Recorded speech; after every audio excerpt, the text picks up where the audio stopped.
Okay, so I'm gonna go ahead and get started with haltering and unhaltering him and haltering and unhaltering him, making sure he's comfortable with that. The first thing is just make sure you keep your rope, right?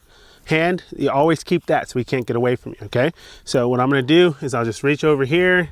I'm gonna untie my rope halter here and I'm gonna let it off of him. Okay, oh.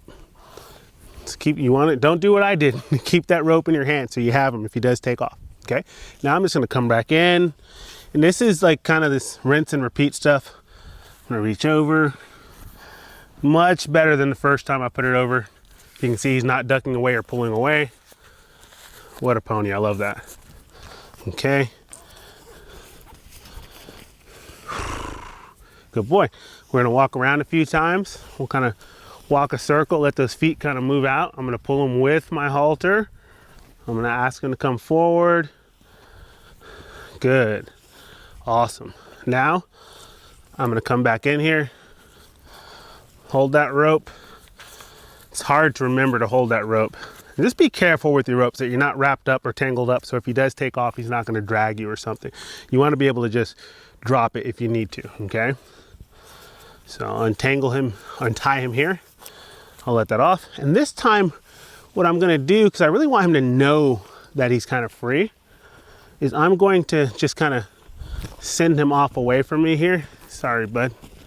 I'm gonna say, hey, move off away from me. There. That way he feels kind of free and loose, okay? And what I'm gonna do here, which is pretty cool, is I'm gonna see if I can get him to connect with me without having to pull on the rope, okay? So what I'm gonna do is I'm gonna grab my halter and lead rope here. I'm gonna see if I can just, almost without the rope, right, approach him, because this is kind of preparation for when I don't have the rope, okay? And I'm gonna fumble around, see what he does here. Let my rope out there so it doesn't get tangled up. I'm gonna walk up to him. Now the rope's here if I need it, but I'm gonna try to not use it. I'll pass one side to the other. I'm gonna use it there, right? So hey, don't go forward. And I'll tie him up. Good boy. I want him to know that he's tied and that this is connected, so let's get in the move here. There, good boy. See if I can get another step or two here. Good. And now I'm gonna go right back to it. I'm gonna untie, say, hey bud, you're free.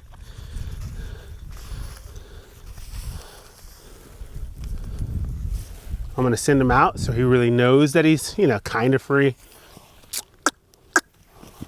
There. And then I'm gonna draw him in here. I'm gonna see if I can draw him in without necessarily pulling on the rope. So we'll see here. I'm gonna push him. I'm gonna draw here. He's going the other way. I'm gonna send him back, say no sir. I'll let him kind of untangle that.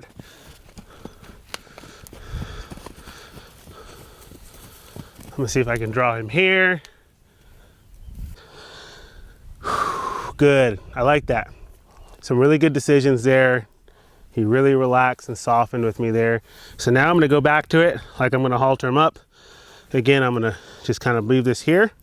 And you can see, right, because I'm really just teaching him, like, okay, I'll engage him again. Because I'm teaching him that I don't have to have the rope there, it's almost like letting him know, like, hey, you can choose not to engage, okay? You can choose that, but I'll put pressure on you, I'll send you back and forth. But when you do engage with me, I soften the pressure, I take some pressure off, I'll come in here and I'll rub and love on you if you'll let me. Okay, I'm gonna go right for that neck, rub and love on him. What a pony. And then I'm gonna go right back to it. Oh, that was good. And so you can see now how we're building up to being able to halter him up without having a rope around him, right? Where I don't have to use that rope as a crutch to catch him every time. This rope is just an aid. It's not a band-aid, it's not a solution, okay? It's just to help provide a little bit more control to speed the process up. But ultimately, I wanna be able to halter him without that rope around his neck where he's trusting me to approach and retreat and work with him. And he's okay with me catching him and putting that halter on. So thank you for joining me for the process of haltering a horse that hasn't been haltered before. I want you to remember this might take 2-3 days, you know, if you're just starting with a horse. So don't feel like you have to get it all done in one session like we did today. And every horse is going to be a little bit different. So be ready to modify and change things to accommodate your horse in the best way that you possibly can. Sign up for my free Desensitizing Boot Camp Workshop right now.